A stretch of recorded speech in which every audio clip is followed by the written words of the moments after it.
Buenos días. Vamos a continuar con Juan, el Evangelio de Jesús según Juan. Vamos a leer el Evangelio de Jesús según Juan, el capítulo 18, es el que vamos a terminar hoy. Fuimos viendo cómo comienza este capítulo con la traición y arresto de Jesús. Hay un interrogatorio de Jesús por parte de Anás, de Caifás. Está la negación de Pedro también. Y vamos a entrar en la primera parte del interrogatorio de Jesús por Pilato. Pilato, este gobernador romano, puesto por Roma sobre Judea, va a ser quien lo interroga ahora a Jesús. Vamos a leer a partir del versículo 28 y lo vamos a ir desglosando a lo largo que vamos leyendo. Dice el 28, Juan 18, 28.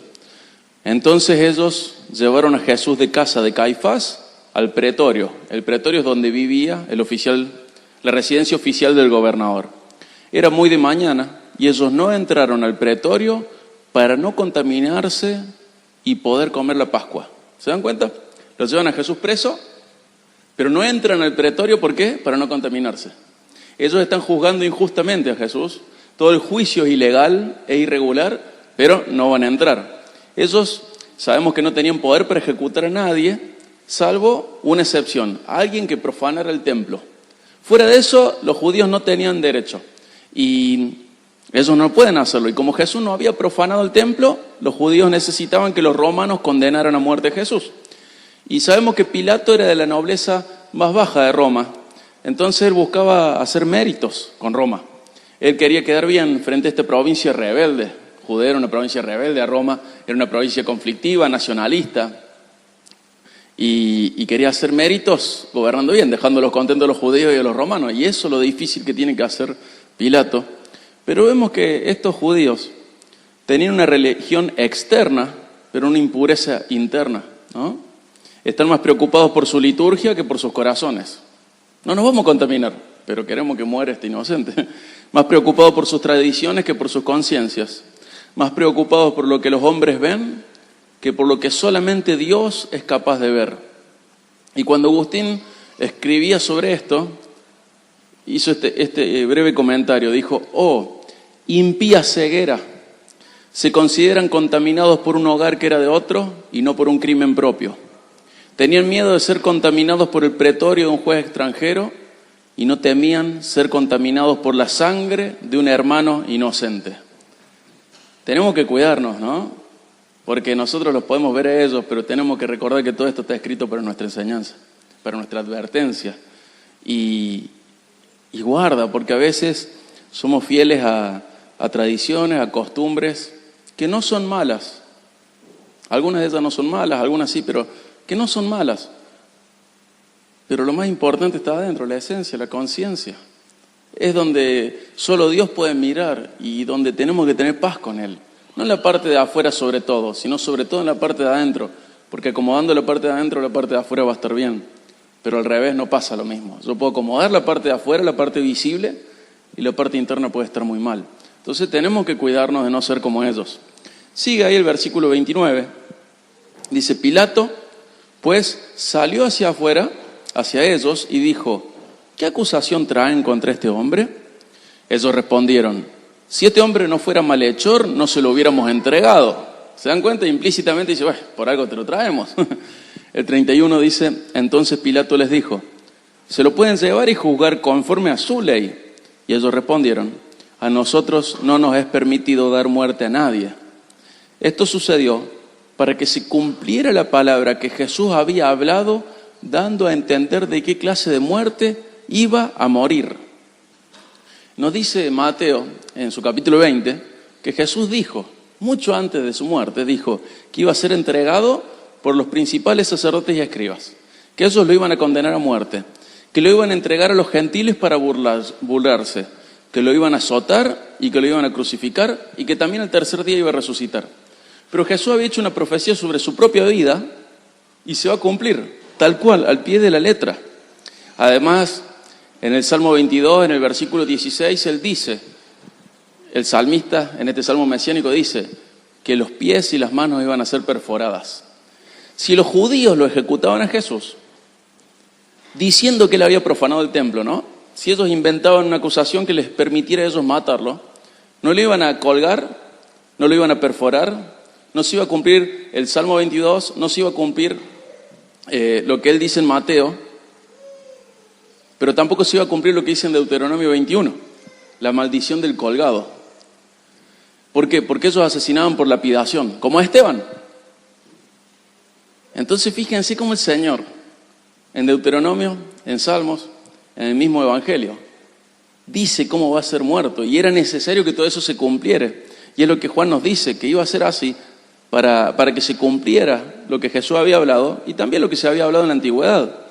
De esta manera, siendo crucificado, él iba a ser colgado, iba a ser perforado, iba a ser condenado a muerte. Y en Deuteronomio 21 al 23 habla de esa maldición de aquel que es colgado. Y solamente de esta manera iba a cumplir cargando con esa maldición. En Gálatas 3:13 dice: Cristo nos redimió de la maldición de la ley, habiéndose hecho maldición por nosotros, porque escrito está: maldito todo el que cuelga de un madero. ¿Se dan cuenta cómo el Señor nunca, pero nunca es tomado por sorpresa? El Señor nunca tiene un plan B. Lo que Él dice se cumple. De manera que nosotros no podemos ni imaginar, pero se cumple. Se mueren de ganas estos judíos de matarlo. Van a inventar acusaciones sobre Él. Y lo podrían haber hecho, pero no lo hicieron. Porque el Señor había determinado que Jesús estuviera colgado para cargar con la maldición de Deuteronomio, de Dios en Deuteronomio, que fuera perforado sus manos y sus pies para que se cumpliera el Salmo 22 y que fuera entregado a los gentiles para que se cumpliera la profecía de Jesús sobre su propia vida. Siempre el Señor hace su voluntad, de maneras que nosotros no entendemos, de maneras en las que Él ejerce, su soberanía y también su providencia, aprovechando, produciendo cosas, pero siempre lo que Dios dice se cumple, de maneras que nosotros no podemos imaginar. Y si bien vemos la soberanía y la providencia de Dios, en este caso sobre la vida de Jesús, tenemos que saber que esos atributos de Dios siguen vigentes sobre nuestras vidas y que Dios siempre es fiel a su palabra y lo que dijo va a pasar. ¿Cuándo? No lo sabemos, pero Dios siempre es absolutamente confiable y siempre es absolutamente fiel a su palabra. Y seguimos en Juan 18, versículo 33. Pilato volvió a entrar al pretorio y llamó a Jesús y le preguntó: ¿eres tú el rey de los judíos? Jesús respondió: ¿esto lo dices por tu cuenta o porque otros te lo han dicho de mí? Pilato contestó: ¿acaso soy yo judío? Tu nación y los principales sacerdotes te entregaron a mí. ¿Qué has hecho? Jesús le respondió: mi reino no es de este mundo. Si mi reino fuera de este mundo, entonces mis servidores pelearían para que yo no fuera entregado a los judíos. Pero ahora mi reino no es de aquí. Y vemos que Pilato va a estar tranquilo con esta respuesta, porque Jesús deja muy claro que su reinado es de un tipo diferente del del César, no es del mismo nivel, por lo tanto no compite con César. No es una amenaza para César. Su reinado no es político ni militar, es otra especie de reinado. Y esto lo va a dejar tranquilo a Pilato, porque no es un insurgente que quiere gobernar Judea, es de otro nivel de reinado. Y este otro nivel de reinado, para bien y para mal, a Pilato no le interesa. Este reino no le interesa. Entonces fíjense el 37, como dice: ¿así que tú eres rey?, le dijo Pilato. Jesús respondió: tú dices que soy rey. Para esto yo he nacido y para esto he venido al mundo, para dar testimonio de la verdad. Todo el que es de la verdad escucha mi voz. Vamos a ver que Pilato no escucha esta voz, pero vemos el propósito de la venida de Jesús: dar testimonio de la verdad. Y en parte, esto es expresar la realidad de Dios. O sea, no lo que Dios considera real, sino el hecho de que Dios es real. Jesús no viene a cambiar la mente de Dios, o cambiar las ideas de Dios, o solucionar un problema que Dios no sabe cómo solucionar. Jesús viene a expresar el corazón de Dios y a expresar la realidad, la certeza de la existencia de Dios. Jesús viene a dar testimonio de lo real, de lo verdadero, de la verdad. Ya sabíamos que Juan en su prólogo, en Juan 1, decía, Él se hizo carne, habitó entre nosotros, lleno de gracia y de verdad. Él da testimonio de esa verdad porque Él está lleno de esa verdad y porque Él es la verdad. Lo voy a decir en Juan 14:6. En Juan 1 sigue diciendo, de su plenitud todo hemos recibido y gracia sobre gracia. También dice, la gracia y la verdad fueron hechas realidad por medio de Jesucristo. Y termina esa parte, el 18, Juan 1:18 dice, nadie ha visto jamás a Dios. El unigénito Dios que está en el seno del Padre, Él lo ha dado a conocer. Y es lo que Jesús tiene como función en la tierra, dar testimonio de la verdad, mostrar la verdad, mostrarse a Él como verdad, porque Él es Dios también. Dar testimonio perfecto de la realidad de Dios. En Mateo 13:11 Jesús habla a sus discípulos y les dice que a sus seguidores les es concedido conocer los misterios del reino de los cielos. Dar a conocer la verdad también es dar a conocer los misterios de la antigüedad. En Colosenses 1, 25 al 27 habla de la predicación de la palabra de Dios. Y Pablo dice, es decir, el misterio que ha estado oculto desde los siglos y generaciones, pero que ahora ha sido manifestado a sus santos. Estos misterios eran misterios. Y Jesús, dando testimonio de la verdad, ha expresado de tal manera que quedaran revelados. Y uno de los misterios, o parte de esta verdad, no solo es la existencia, la realidad de Dios, sino la grandeza de la gracia de Dios expresada en el Evangelio.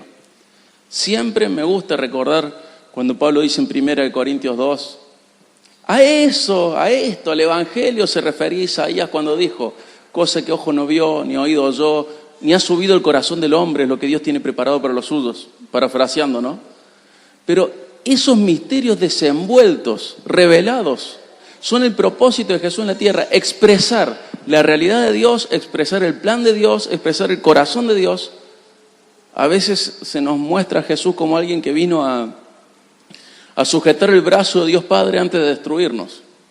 De que Dios Padre estaba muy enojado con nosotros y era muy malo, el Dios del Antiguo Testamento, y Jesús viene a decir, no, papá, mira, yo me pongo en su lugar y no es así.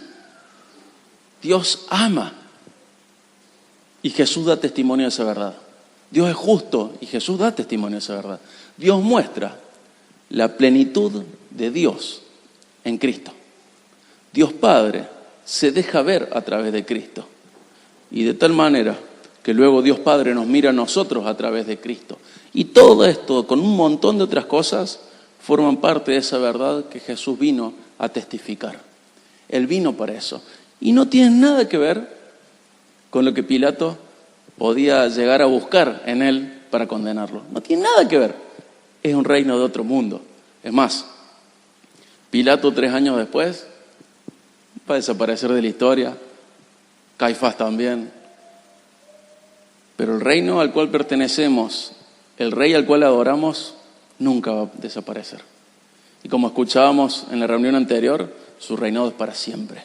Porque ese pacto que se hizo con la casa de David es para siempre y es eterno. Y se cumple en Cristo. Ese reinado es lo que no le interesa a Pilato, pero es nuestro reinado. Mejor dicho, nuestro reino en el que estamos. Y tenemos que aprender a valorarlo. No como Pilato lo valoraba, a valorarlo como Cristo lo valoraba y lo valora. Y sigue el versículo 38 de Juan 18. Y dice, Pilato le preguntó, ¿qué es la verdad?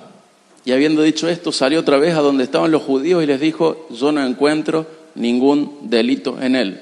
¿Se dan cuenta? Hizo algo que no es un diálogo. Jesús dijo, yo vengo a dar testimonio de la verdad. ¿Qué es la verdad? Ni vos, ni yo, ni nadie puede saber lo que es la verdad. Y si tenés una verdad, yo tengo otra. Entonces, en realidad, cualquiera de las dos no es la verdad, porque no pueden ser todos verdad al mismo tiempo. Y vemos que él hace una pregunta sin esperar la respuesta y mide la capacidad de la verdad de ser conocida en su capacidad de conocerla. ¿Me explico? La cognoscibilidad de la verdad. Mide la capacidad de la verdad de ser conocida en su propia capacidad de conocerla. ¿Qué es la verdad? Chao. Ni vos, ni yo, ni nadie tiene esa respuesta, y si la tuviéramos son respuestas malas.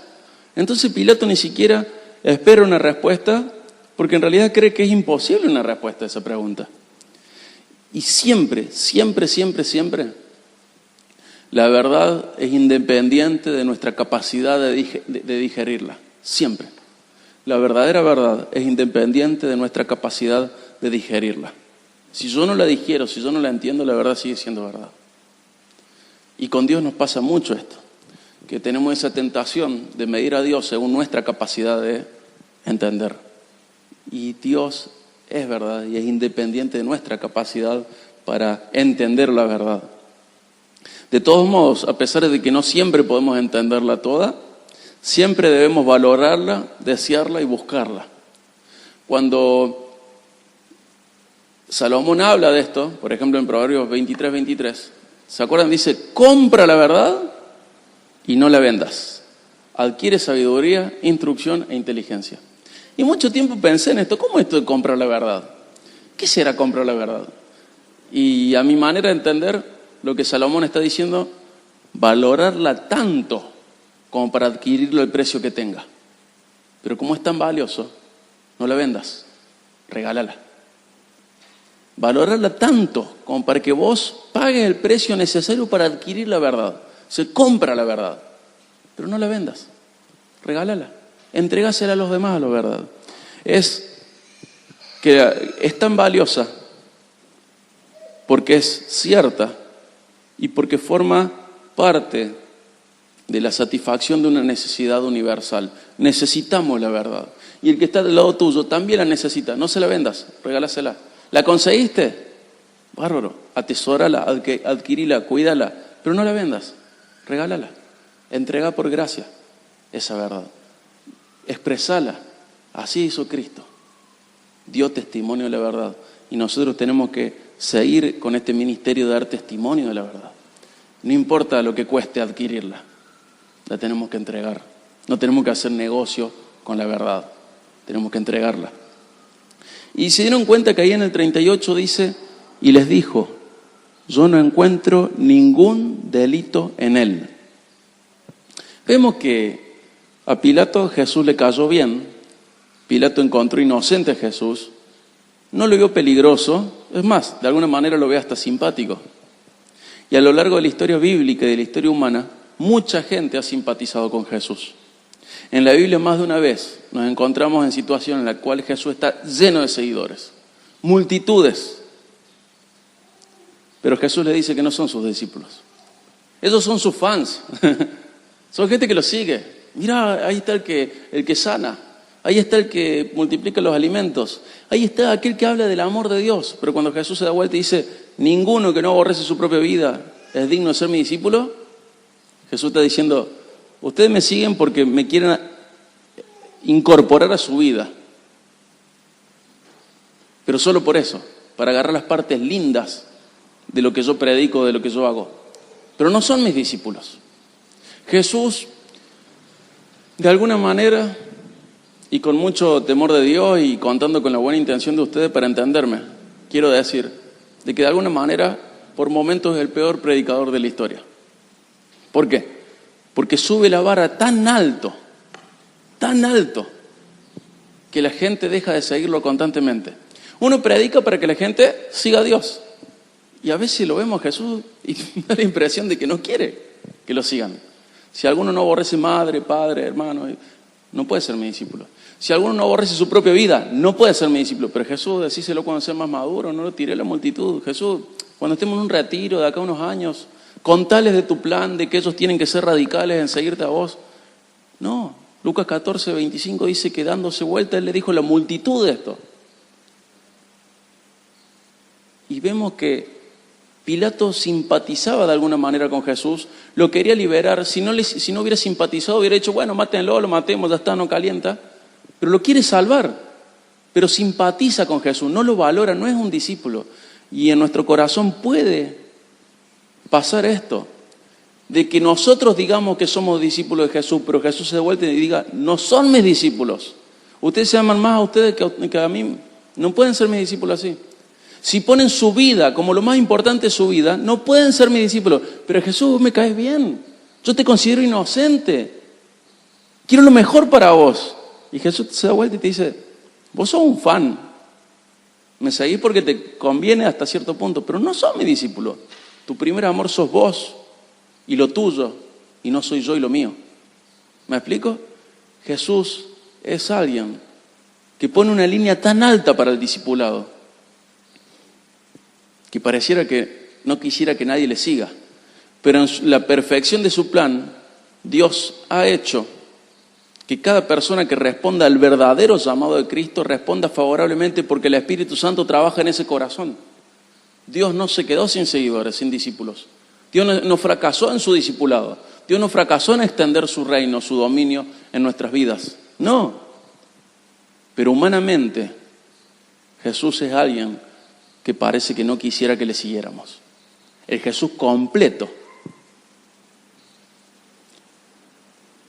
es alguien muy difícil de seguir. La salvación es por gracia, pero el discipulado cuesta todo. Y cuando Jesús lo expresa, las multitudes se apartan de él. Y quedan poquitos. Y acá podemos ver en Pilato algo parecido. Reconoce la inocencia, reconoce el valor de su persona. De alguna manera lo quiere salvar, lo valora. Podría haberlo dado a los judíos, declarar su muerte y listo. Pero lo quiere salvar. Pero eso no es suficiente. ¿Saben por qué? Porque Cristo no logró ningún impacto en la vida de Pilato. Pilato no fue impactado por Cristo, solamente le cayó bien. Y la pregunta retórica es, ¿cuál es el impacto que debería lograr en nuestras vidas un encuentro con Jesús? Las iglesias muchas veces están llenas de gente como Pilato. ¿Le cae bien Jesús? Nada más. Sin impacto. El máximo impacto que ha logrado Jesús en esas vidas es que se congregan. Y como mucho. Sin impacto, sin transformación, sin regeneración, sin valoración del Cristo verdadero. Son pequeños Pilatos. Así como decimos cristianismo, podríamos decir pilatismo. Gente a la cual Jesús les cae bien, lo valoran hasta cierto punto, pero no está dispuesta a que Cristo impacte sus vidas. Y que les diga, esto no vale tanto, esto sí vale. No están dispuestos a aceptar un señorío de Cristo. Simplemente les cae bien. Y decían, bueno, pero el impacto de Cristo tendría que lograr que yo sepa que Dios existe. Y podemos pensar en Santiago 2:19 cuando dice, ¿tú crees que Dios es uno?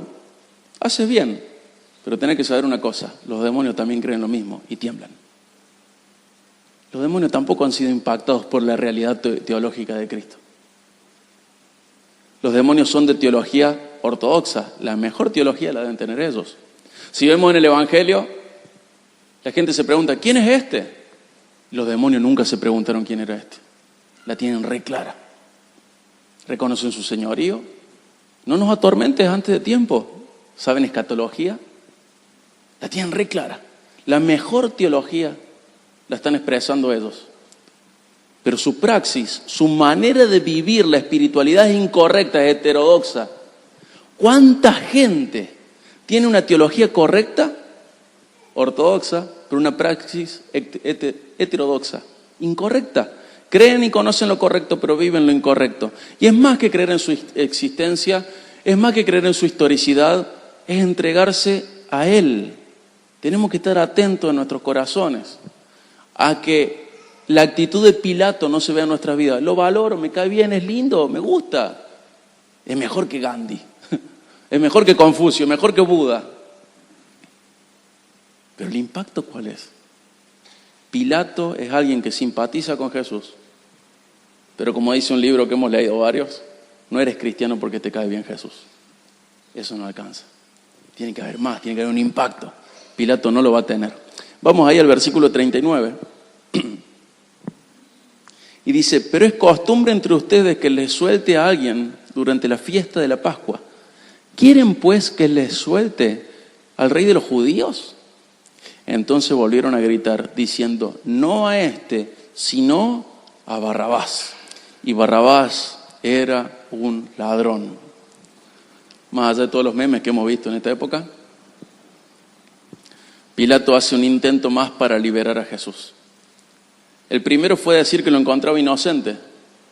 El segundo es que da al pueblo entre elegir a Jesús o a alguien que es un ladrón, pero también nos dice la Biblia que era un sedicioso y que también era un asesino.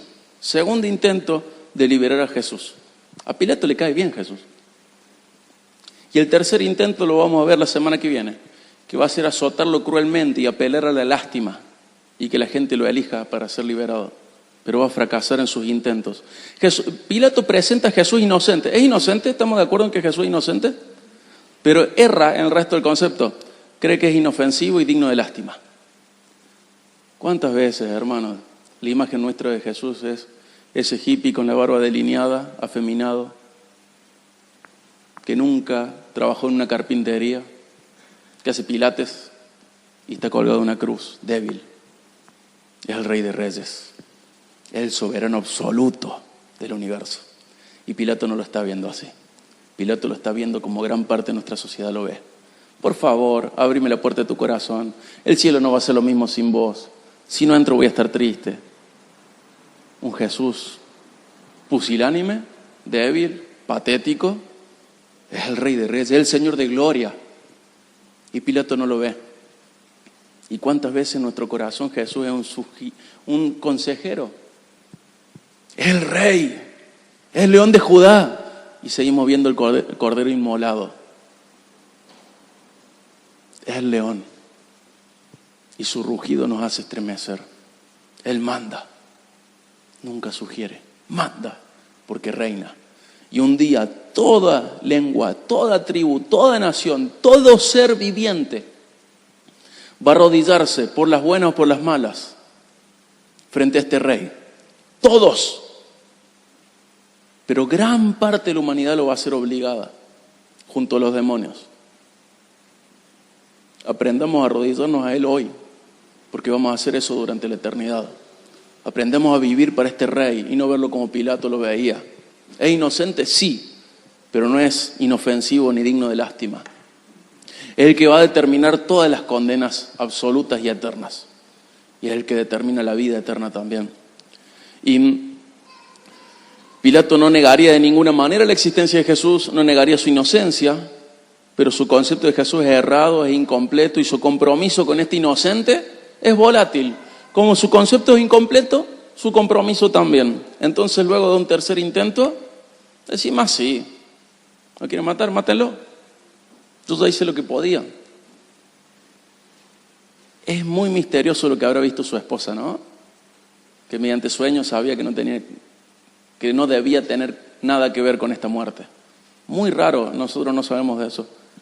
Pero vemos que no hay compromiso. Su compromiso alcanzó para 3 estancias, 3 estadios, y dice, es inocente, elijan entre Barrabás y Jesús. Miren, es digno de lástima, lo he destrozado. Y ahí se acaba su compromiso. Cuando hay un concepto incompleto de Jesús, hay un compromiso incompleto con Jesús. ¿Y dónde voy a conocer el concepto correcto de Jesús? En la Biblia. Meterme de cabeza en oración, bajo la iluminación del Espíritu Santo, al conocer el verdadero Cristo, el Jesús bíblico, el Jesús histórico, el Jesús teológico, el Jesús divino, Dios Hijo. Entonces mi concepto de Cristo aumenta y mi compromiso con Cristo aumenta. No hay otro camino, hermanos. Ningún otro camino es verdadero.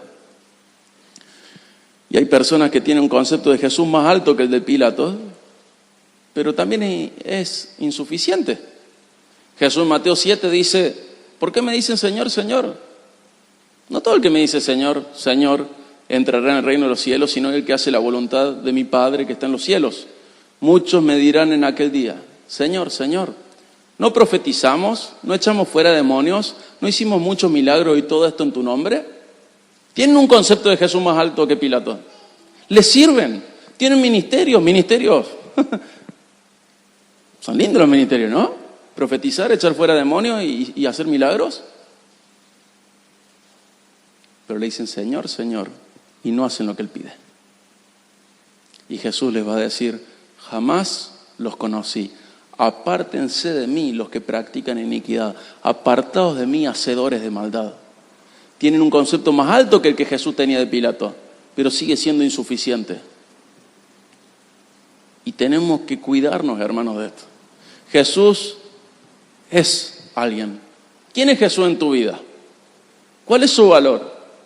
¿Qué dignidad le adjudican tus hechos?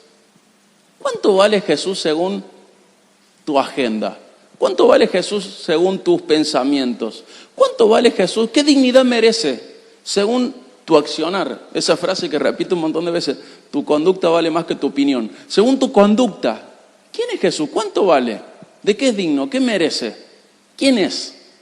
El flaco, pusilánime, con la barba recortada, prolijito, que nunca tocó una herramienta de carpintería, las manos débiles, el rey de reyes, el león de Judá, el soberano absoluto. Juan lo ve y cae como muerto. ¿Quién es Jesús según tu conducta? ¿Cuánto vale? ¿De qué es digno? ¿Qué merece? Creer en Jesús de verdad, no como los demonios, es creer en su identidad bíblica y dejarse impactar por las implicancias de esa identidad.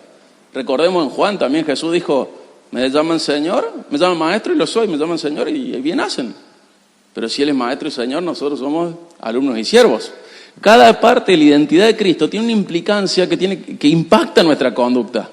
Si yo les dijera, ejemplo también muy trillado, que estaba acá en la 24 de septiembre y yo estaba parado en el medio de la 24, de la calle, de la avenida, y viene un camión a 100 kilómetros por hora y me pasa por arriba y vengo y les cuento esta historia y ustedes ven mi vida igual, ustedes no me creerían porque no hubo impacto.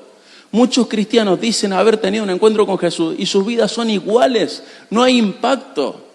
Como mucho un impacto por similitud de los otros cristianos a los cuales les aprende una moral. No hablo malas palabras, no miento, no robo, me porto bien, no salgo a bailar, no fumo, no me emborracho. Eso no es impacto, ese impacto lo tienen los budistas también. ¿Quién es Jesús en tu vida? ¿Qué impacto tenía su verdadera identidad? Es tu rey. No es una democracia, es un rey, un reinado, un reino. Somos sus siervos. ¿Qué impacto hay en tu vida? ¿Quién reina tu vida? ¿Quién te dice lo que está bien y lo que está mal en tu vida? ¿Quién es el que establece? ¿Quién es el INDEC de tu vida? ¿Quién te dice qué es lo que vale y lo que no vale? ¿Cristo en su palabra o vos decís todo el tiempo qué es lo valioso? O es Él o soy yo. No somos los dos. Hay un solo trono, una sola corona. Y la tiene Él o la tengo yo. No hay lugar para los dos en este reinado. O Él reina o yo reino. Y su identidad tiene que impactar nuestras vidas. Y encontré en el comentario de Colosenses 1 y 2, con decenas de versículos, algo que voy a leer, que MacArthur lo escribió ahí y me encantó, me gustó muchísimo esta declaración de la identidad de Jesús. Y le voy a leer, no voy a leer la cita, lo puedo pasar por escrito después, pero quiero leer esto que escribió. Dice, una de las grandes verdades de las Escrituras es la declaración de que Jesucristo es completamente suficiente para todos los asuntos de la vida y la piedad. Él es suficiente para la creación, salvación, santificación y glorificación. Es tan puro que en Él no hay suciedad, tacha, mancha de pecado, contaminación, mentira, engaño, corrupción, error o imperfección. Cristo es tan completo que no hay otro Dios fuera de Él. Él es el unigénito. Todos los tesoros de la sabiduría y del conocimiento están en Él. En Él habita corporalmente toda la plenitud de la deidad. Él es el heredero de todas las cosas. Creó todas las cosas y todas las cosas fueron hechas por Él, a través de Él y para Él. Él sostiene todas las cosas con las palabras de su poder. Él es el primogénito de toda la creación. Él es la representación exacta de Dios. Él es el único mediador entre Dios y los hombres. Él es el sol que alumbra, el médico que sana, el muro de fuego que defiende, el amigo que consuela, la perla que enriquece, el arca que sostiene y la roca para sustentarnos en las presiones más fuertes. Él está sentado a la diestra del trono de la majestad en las alturas. Él es mejor que los ángeles, mejor que Moisés, mejor que Aarón, mejor que Josué, mejor que Melquisedec, mejor que todos los profetas, más grande que Satanás y más fuerte que la muerte. Él no tiene principio ni fin. Él es el Cordero sin mancha de Dios. Él es nuestra paz, Él es nuestra esperanza, Él es nuestra vida. Él es el camino vivo y verdadero. Él es la gloria de Israel. Él es la raíz y el linaje de David, la estrella resplandeciente de la mañana. Es fiel y verdadero. Él es el autor y consumador de nuestra fe. Él es el autor de nuestra salvación. Él es el campeón. Él es el escogido. Él es el apóstol y sumo sacerdote de nuestra fe. Él es el siervo justo. Él es el Señor de los ejércitos, el Redentor, el Santo de Israel. Él, Dios de toda la tierra. Él es el varón de dolores. Él es la luz, es el Hijo del Hombre, Él es la vid, Él es el plan de vida, Él es la puerta, Él es Señor, es profeta, sacerdote y rey, es nuestro reposo, Él es nuestra justicia, es el maravilloso consejero, el Dios fuerte, el Padre eterno, el príncipe de paz. Él es el príncipe de los pastores, el Señor Dios de los ejércitos. Él es Señor de las naciones, es el León de Judá, el Verbo vivo, la roca de salvación, el Espíritu eterno. Él es el anciano de días, creador y consolador, Mesías. Él es el gran yo soy. Y creer en su identidad bíblica produce un impacto en nuestras vidas, tiene implicancias. Y el llamado de hoy es no ser como estos judíos que tenían un concepto equivocado de Jesús. No ser como Pilato y no ser como otros ejemplos que hemos dado. Que la identidad de Cristo no los impactó. Crezcamos en conocimiento de Cristo, sabiendo que la información bíblica debe producir transformación íntima. Esto tiene que tener impacto porque su identidad exige implicancias en mi vida. Él es el gran yo soy. ¿Sí? Vamos a orar para finalizar.